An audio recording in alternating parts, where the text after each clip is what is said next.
We're here in this session to discuss the topic of ensuring data protection with a focus on technical methods, specifically what practices and standards for collection, storage, analysis, and use or distribution of electronic information would support the value that may be obtained from such information, but also provide appropriate protections.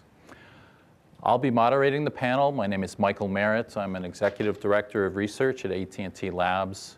I run the Network and Traffic Analysis Research Department, and I will say I have a very personal stake in a positive answer to some of the questions that we're wrestling with in this panel and at this conference.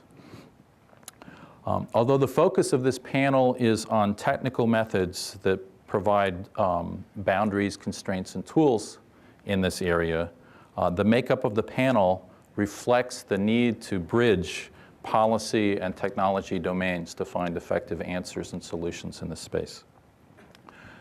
The way I hope to run this panel is, as I said, to be highly interactive.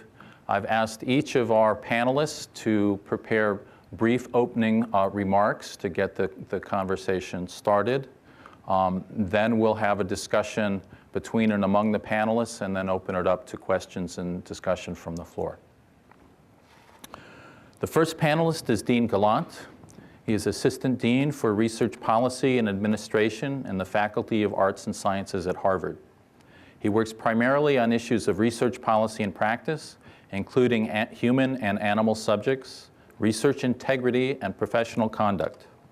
He has served as Executive Officer for Harvard's Committee on the Use of Human Subjects since the late 1970s and has a keen interest in the sensible regulation of research. Dean? This panel is about technical methods, and so I have to begin with a little bit of a disclaimer. I am not a technical specialist. The last time, are we getting here?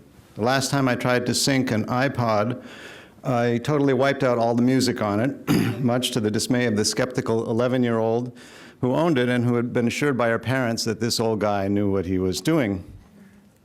I know the difference between a bit and a byte, but my expertise doesn't really extend much farther than that. However, I have spent some time, over 30 years, as executive officer for an institutional review board, commonly known as an IRB, or a Human Subjects Committee, down the street at Harvard. Oh, I'm sorry. We are a committee that looks at research that involves human subjects, and sometimes we approve it, sometimes we ask for modifications to that research. Very seldom do we actually disapprove the research, but we try to, I'm sorry, I'm losing my notes here.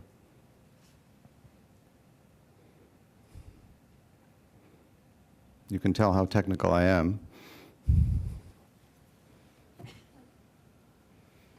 We're authorized to act as an IRB both by the university and by federal regulations. The feds are involved in this because Harvard accepts grant funds from the federal government.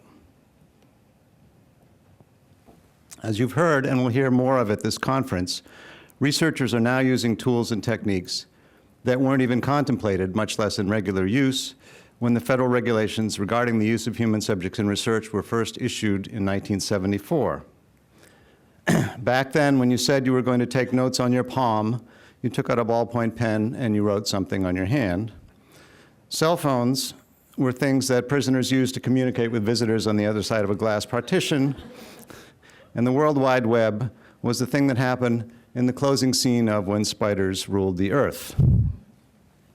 Now, if you're working with large data sets that contain information about people, or you're doing data mining, or you're studying email or cellular or social networks, the work you're doing will probably be of interest to your institution's IRB, even if there's no direct interaction between you and the research subjects who generated the data you're studying, even if you don't care about who those individuals are, even if nobody's behavior is being manipulated, and even if the people whose data are being collected don't even know that there are subjects in the research that you're doing. If the data contain identifiers that can be linked to individuals without extreme effort, under the existing regulations, the IRB will need to be consulted.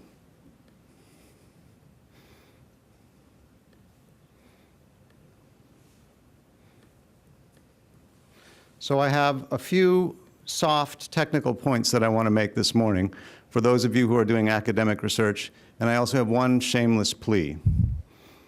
First, think about your data from the point of view of your subjects, the people whose conduct or activity you're studying.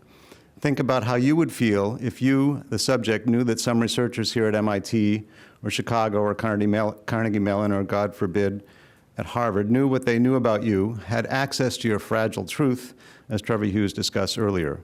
Would it matter to you or your family or your boss if that information became public?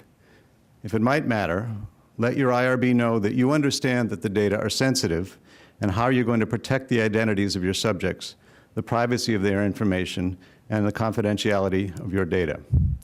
Second, learn a little something about the regulations themselves. There's a panel this afternoon that will be speaking directly about legal and regulatory methods for ensuring data protection.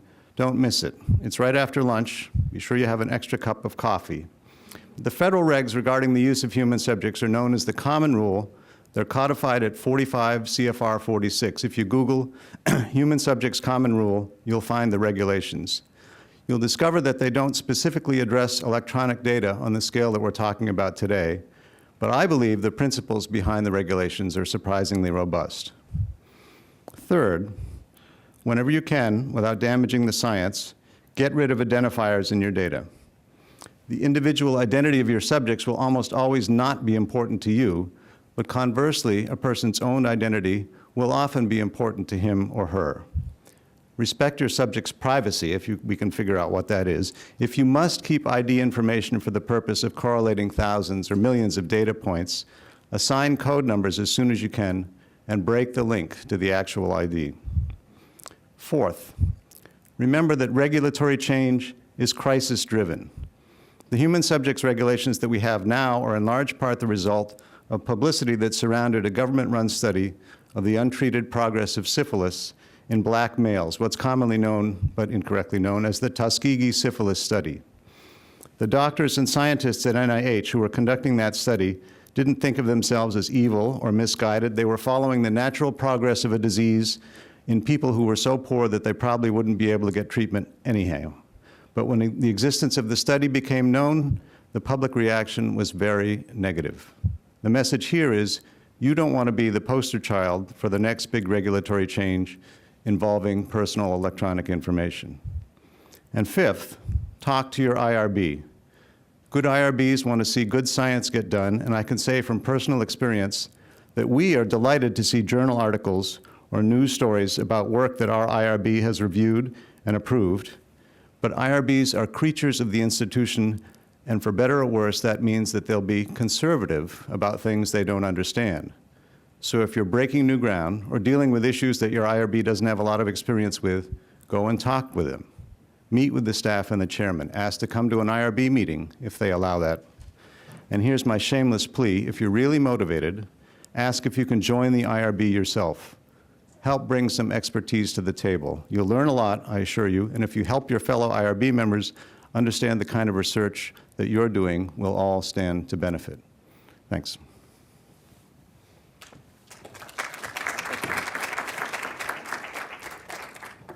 Thanks, Dean.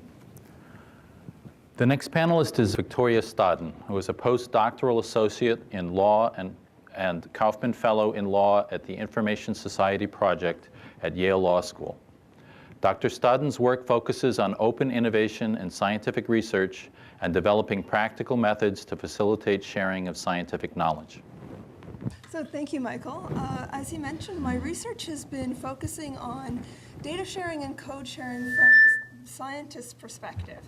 And what that means is I'm very concerned about the pervasiveness of big computation, or really any kind of computation, in what is happening in academic research. It's becoming much more common to use data. I mean, our national hobby is data collection, as we've kind of seen through the last day and a half. And researchers are capitalizing on this and doing a lot of work with analyzing the data.